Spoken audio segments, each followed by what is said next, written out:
নমস্কার, people's voice নিউজে আপনাদের সবাইকে স্বাগত।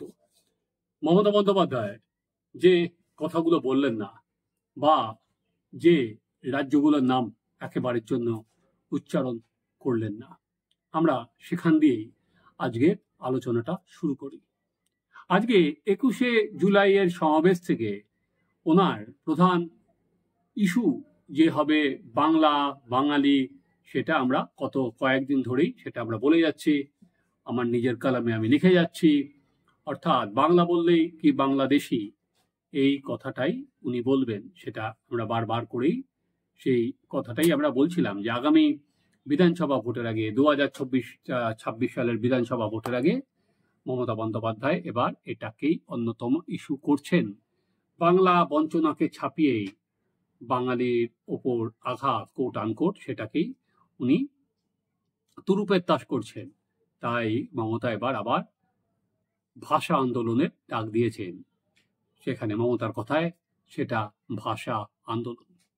27শে জুলাই থেকে একেবারে টানা ইলেকশন পর্যন্ত ভাষার ওপর সন্ত্রাস, বাংলা ভাষার ওপর সন্ত্রাস মানছি না, মানব না।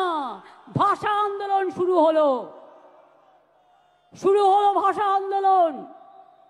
সব ভাষাকে সম্মান জানিয়ে বলবো, हर भाषा को हम प्यार करते हैं।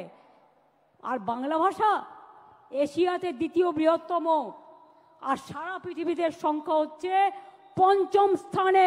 কোনো ভাষার এই ব্যাপ্তি নেই, এত বিস্তৃতি নেই।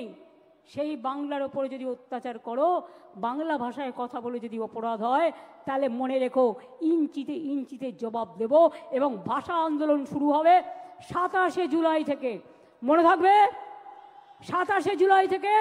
এবার মমতা বন্দ্যোপাধ্যায় যে ভাষা নিয়ে যে আক্রমণের সুরটা বাঁধতে চাইছেন, সেটা হচ্ছে একদিকে কেন্দ্রীয় সরকার, বলা ভালো অমিত শাহ স্বরাষ্ট্র মন্ত্রক একটার পর একটা বিজ্ঞপ্তি জারি করছে এবং সেখানে পরিষ্কার অনুপ্রবেশকারীদের বিরুদ্ধে শক্ত পদক্ষেপ নেওয়ার কথা বলছে, তাদের ডিটেনশন ক্যাম্পে পাঠানোর কথা বলছে।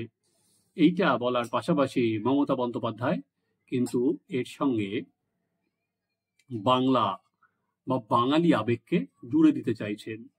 তিনি এই অনুপ্রবেশকারী গ্রেপ্তার করা, তাদের ডিটেনশন ক্যাম্পে ভরা, এর মধ্যে বাঙালি আবেগে শান দিচ্ছেন। এটা একটি জাতীয় বা জাতীয় নিরাপত্তার বিষয় নয়, তিনি এটাকে একটা প্রাদেশিক আয়নার মধ্যে দেখতে চাইছেন, যাতে আগামী দিনে তার ভোট ব্যাংকে তার আর কি ঝুলিতে ভরতে পারেন যে বিজেপি বিরোধিতার নামে।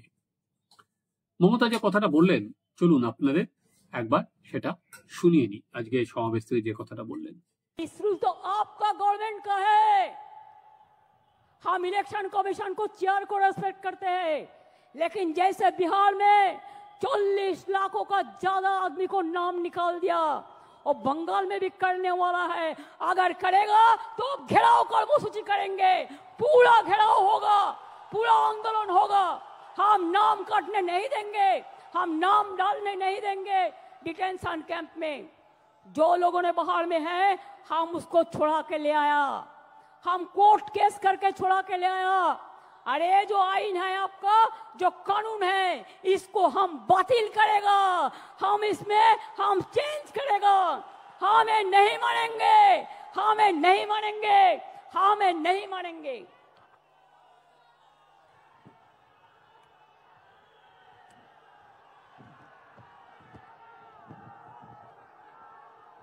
देखिए, ये सब लोगों को सब अरेस्ट करके डिटेंशन कैंप में ले गया है, जेल में भर दिया है।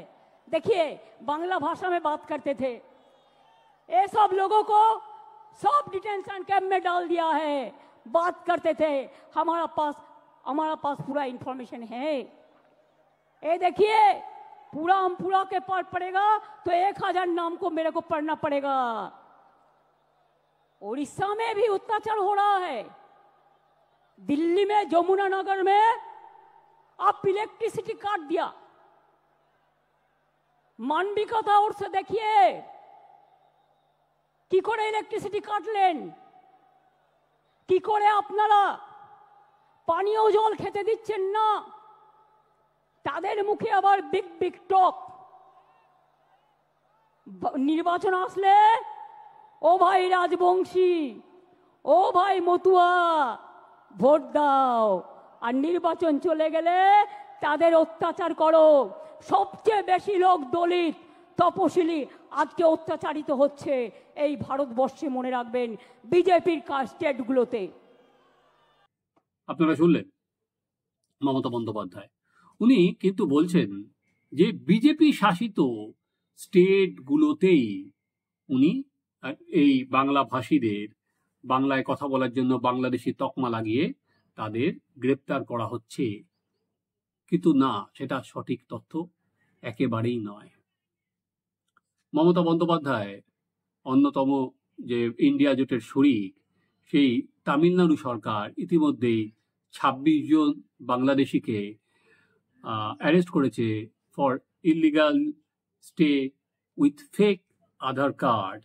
এটা কিন্তু বেশি দিন আগের ঘটনাও নয়, এটা আর কি জুন মাসেরই ঘটনা। তারা, আমি আপনাদের সামনে একটা যদি এটা পড়ে দিই সেটা সুবিধা হবে, কারণ মমতা বন্দ্যোপাধ্যায় শুধু বলছেন যে বিজেপি শাসিত রাজ্যেই এই কাণ্ড কারখানাগুলো হচ্ছে, এটা একেবারেই না। এটা কিন্তু অন্যান্য যে সমস্ত সরকার আছে ইন্ডিয়া জোটের, সেখানেও হচ্ছে। আমি আপনাকে এটা খবরটা পড়ছি, আমি জুন 19, এটা আকাশবাণী নিউজ, সেটা আপনাদের পড়িয়ে দিচ্ছি। In Tamil Nadu 26 Bangladeshis were arrested at Tripur today on receiving information that they were staying without proper document.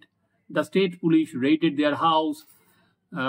It was found that the Bangladeshis were working as laborers, fake Aadhaar IDs. An inquiry has been ordered for the illegal stay and connection therewith. টিএমকে সরকারটা বিজেপির নয়, এবং already Stalin সেখানকার মুখ্যমন্ত্রী, তিনি কিন্তু একটা seat পর্যন্ত গঠন করেছেন এই কারা অবৈধ অনুপ্রবেশকারী আছে সেইটা বাছার জন্য। এবার আসুন পাঞ্জাবে আপ সরকার, সেখানে 6 জন মাইগ্রেন্ট ওয়ার্কার বেঙ্গলিকে গ্রেপ্তার করা হয়েছে।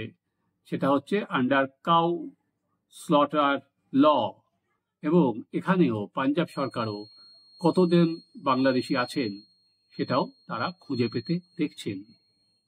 এবার চলুন আমরা যাই হচ্ছে কেরালে। পশ্চিমবঙ্গ থেকে সব থেকে বেশি পরিযায়ী শ্রমিক যায় হচ্ছে কেরালে। এবার কেরালের আপনাদের যে স্ট্যাটিস্টিক্সটা দিচ্ছি সেটা হচ্ছে 27 suspected irregular migrant from Bangladesh detained by the Ernakulam rural police, এবং সেটা, এটা আমি যে ঘটনাটা বলছি সেটা জানুয়ারি মাসে হয়েছে। আপনি ভাবুন যে এই যে মমতা বন্দ্যোপাধ্যায় আজকে যে তালিকা নোটিফিকেশনগুলো তুলে তুলে দেখাচ্ছেন, প্রথম যখন নোটিফিকেশন হয়েছে তারপর থেকে এটা হয়েছে, এবং লাস্টেও জুন মাসেও আবারও তাদের গ্রেপ্তার করা হয়েছে।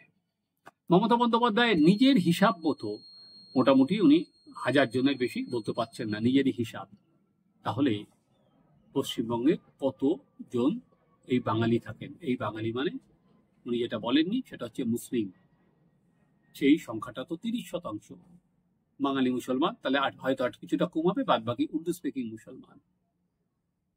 যারা পরিযায়ী শ্রমিক হিসেবে কাজ করতে যান তারা বেশিরভাগই এই সংখ্যালঘু বা মুসলিম, যাদের বিভিন্ন রাজ্যে আটক করা হচ্ছে। এবং ইতিমধ্যেই তৃণমূলের সাংসদেরা আমরা দেখলাম দিল্লিতে গিয়ে তারা ধর্ণা পর্যন্ত দিচ্ছেন যে কেন এদের লাইট কেটে দেওয়া হলো, এদের সমস্ত সুযোগ সুবিধা বন্ধ করে দেওয়া হলো, সেটা দিয়ে এরা ধর্ণা দিচ্ছেন। কোনো জায়গায় কেউ আটক হলে সেখানে বিজেপি স্টেটে সেটা সাংসদদের উনি পাঠাচ্ছেন, আর তিনি একটা হাওয়া তুলতে শুরু করেছেন। এইটাই এই পরিচিত ছকে, অর্থাৎ অনুপ্রবেশকারিতা নয়, দেশের নিরাপত্তা নয়, উনি পুরোটা নিয়ে এলেন হচ্ছে যে বাঙালি বলেই নাকি এদের দেশের বাইরে বা ডিটেনশন ক্যাম্পে পাঠিয়ে দেওয়া হচ্ছে, বাংলাদেশে পুশব্যাক করা হচ্ছে। কিন্তু এখনো পর্যন্ত যে হিসাব উনি দিলেন সেটা 1000-এর বেশি নয়। মমতা বন্দ্যোপাধ্যায়ের আজকের যে ভাষণে তিনি কিন্তু একবারের জন্যই এই অনুপ্রবেশকারী কথাটাই উচ্চারণ করেননি, বরং অনুপ্রবেশের জন্য তিনি দায় চাপিয়েছেন বিএসএফ এর ঘাড়ে। তার রাজ্যের কোনো বিষয় নয়, বিএসএফ আটকাতে পারেনি। 2005 সালে তিনি লোকসভায় নিজেই বলেছিলেন যে 1 কোটি অনুপ্রবেশকারী এখানে প্রবেশ করেছে এবং এদের ভোটেই তৎকালীন যারা সিপিএম তারা জিতত। তখন আগামী দিনের যে সংঘাতের ক্ষেত্র তৈরি হচ্ছে সেটা তৃণমূল সরকার বনাম নির্বাচন কমিশন। আজকে মমতা বন্দ্যোপাধ্যায়ের কথাতে উঠে এসেছে বিহারের কথা, যে ভোটার তালিকা থেকে এত লোক বাদ গেছে। এবার পশ্চিমবঙ্গে যখনই এই পরিযায়ী শ্রমিকদের ভোটার তালিকা থেকে নাম বাদ যাবে, সঙ্গে সঙ্গে কিন্তু তৃণমূল রাস্তায় প্রতিবাদে নামবে। তাই মমতা বন্দ্যোপাধ্যায় আজকে উনি কিন্তু ফিরে আসার কথা বলেছেন। পরিযায়ী যারা শ্রমিক আছে, যে একাধিক সেও দেউচা পাচামি থেকে নানা প্রকল্প হচ্ছে, তাদের পশ্চিমবঙ্গে ফিরে আসার আহ্বান জানিয়েছেন। তা কারণ ওনার একটা আশঙ্কা যে নির্বাচন কমিশন পরিযায়ী শ্রমিকদের নাম যেখানে তারা কাজ করছেন সেখানকার ভোটার তালিকায় তুলবে বলে মনস্থ করেছে। অর্থাৎ পশ্চিমবঙ্গ ছেড়ে যারা অন্য স্টেটে গেছেন সেই স্টেটে তারা ভোটার তালিকায় তাদের নাম উঠবে, অতএব তাদের নাম পশ্চিমবঙ্গ ছেড়ে বাদ চলে যাবে। তাহলে সেটা কিন্তু সরাসরি তৃণমূলের ভোট ব্যাংকের ওপর প্রভাব ফেলবে। তাই মমতা বন্দ্যোপাধ্যায় বলেছেন সরাসরি যে যদি ভোটার তালিকা থেকে নাম বাদ দেওয়া হয় তাহলে সেই আওয়াজ তিনি দিল্লি পর্যন্ত নিয়ে যাবেন। আগামী 8 থেকে 10 মাস এটাই কিন্তু রাজনীতির মূল বিষয় হতে চাইছে। একদিকে যেমন বাংলা বাঙালির সম্মান এইটা বলার চেষ্টা করবেন উনি, উল্টো দিকে এই ভোটার তালিকা থেকে নাম বাদ গেলেই তৃণমূল কংগ্রেস কিন্তু পথে নামবে, সংঘাতের জায়গায় যাবে। আগামীতে নির্বাচন কমিশনের অফিসে ঘেরাও হতে পারে, নানা কাণ্ড কারখানা হতেই পারে। কারণ উনি জানেন যে এই ভোট ব্যাংক যদি না, কারণ উনি শ্রমিক ভট্টাচার্যের নাম না করে বলছেন যে 17 লাখ কিসের বেশি সে জবাব দেবে, রোহিঙ্গা নাকি, রোহিঙ্গা কথা হয়তো শ্রমিক বলেননি, উনি কিন্তু অনুপ্রবেশকারীর কথা বলেছেন। সমস্ত রোহিঙ্গা অনুপ্রবেশকারী যে রোহিঙ্গা সেটা নয়, অনুপ্রবেশকারী বাংলাদেশ থেকেও অনেকে এখানে ঢুকেছেন। আমরা একদিন আগেই শো করেছি যে 40 বছর আগে ভোপালে একজন ঢুকেছিলেন, তিনি রূপান্তরকামীর নাম নিয়েছিলেন নেহা বলে, তাকে পর্যন্ত কিন্তু ভোপাল সরকার, মধ্যপ্রদেশ সরকার তাকে গ্রেপ্তার করেছে এবং বারবার করে তার বাংলাদেশে তাকে গেছে, সেই ডকুমেন্টও তাদের হাতে এসেছে। এখানেও তাই। এখানে আমরা দেখেছি আনসারুল বাংলার যে জঙ্গি রাডি, সে পর্যন্ত মুর্শিদাবাদ থেকে দুটো ভোটার কার্ড পর্যন্ত বার করেছিলেন। মমতা বন্দ্যোপাধ্যায় যেমন অনুপ্রবেশ ইস্যুটা উনি ফেলে দিয়েছেন বিএসএফ এর ঘাড়ে, যেটা সবাই করে, উনি বাংলা সেন্টিমেন্টকে জাগাচ্ছেন। উল্টো দিকে যে কথা বলেননি সেটা হচ্ছে এই যে ফেক ডকুমেন্ট তৈরি হচ্ছে, সেই কথাটা একবারের জন্য বলেননি। আজকে 1993 সালে no identity card no vote, এই দাবিতেই মমতা বন্দ্যোপাধ্যায় আন্দোলন করেছিলেন। এখন তো ফেক আইডেন্টিটি কার্ডে কেন ভোট হবে? কেন? আমরা বারবার করে দেখতে পাচ্ছি একটা পঞ্চায়েত এলাকায় 4000 বার্থ সার্টিফিকেট এবং ডেথ সার্টিফিকেট জাল বেরিয়েছে, একটা পঞ্চায়েত, সাউথ 24 পরগনায় কাঁঠালখালী। তো সেই জায়গায় কেন পুরো কত লোক এখানে ইলিগালি আছেন, কত জাল voter card, Aadhaar card, ration card, birth certificate, death certificate জাল করা হয়েছে, তাদের সেই র্যাকেটকে অ্যারেস্ট করা হবে না, সেই প্রশ্নও তো উঠছে। কিন্তু এবার বাংলা বঞ্চনা ইস্যুটা অনেক পেছনের সারিতে, কারণ ইতিমধ্যেই 100 দিনের কাজের টাকা আদালত দিয়ে দিতে বলেছে। ফলে বাংলা বঞ্চনার ইস্যুটা যেমন এমনি থাকবে, কিন্তু বাংলা বাঙালি মমতা বন্দ্যোপাধ্যায় সময়কে এর বিরুদ্ধে রাস্তায় নামতে বলেছেন, তাদের অবস্থান করতে বলেছেন।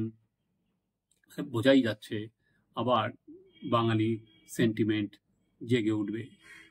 কিন্তু সেখানে দাঁড়িয়ে উনি যদিও বলছেন যে অন্য ভাষাকে সম্মান করেন, তো দেখার যারা অন্যান্য যে সমস্ত সংগঠন যারা বাংলা ভাষী নয় তাদের বাংলায় থাকতে দেব না এরকম সুরও তোলেন, সেখানে এই সরকার তাদের উপর, তারা যদি অন্য ভাষাভাষীদের আক্রমণ করে কি পদক্ষেপ তাদের উপর নেয়।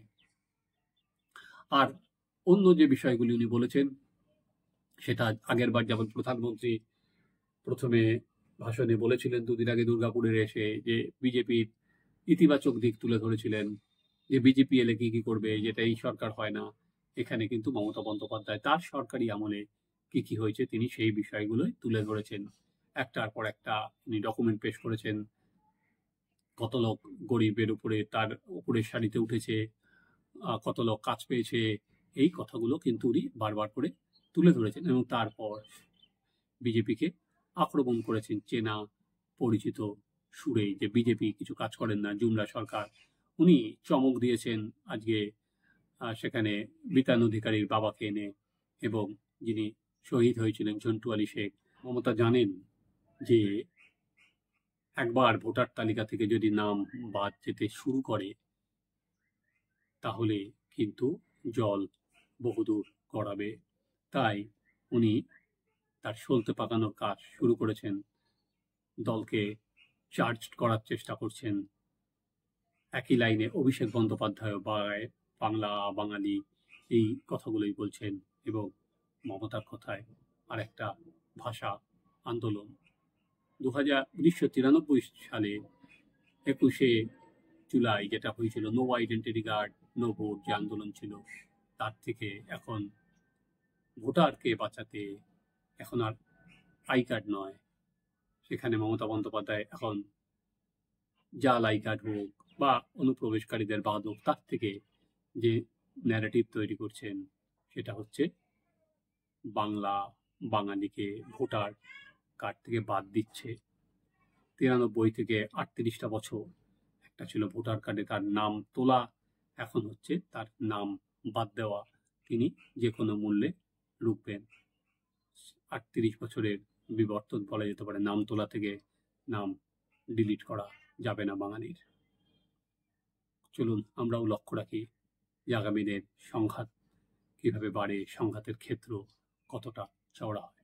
আপনারা দেখতে থাকুন আমাদের চ্যানেল সাবস্ক্রাইব করুন, আপনাদের মতামত জানান।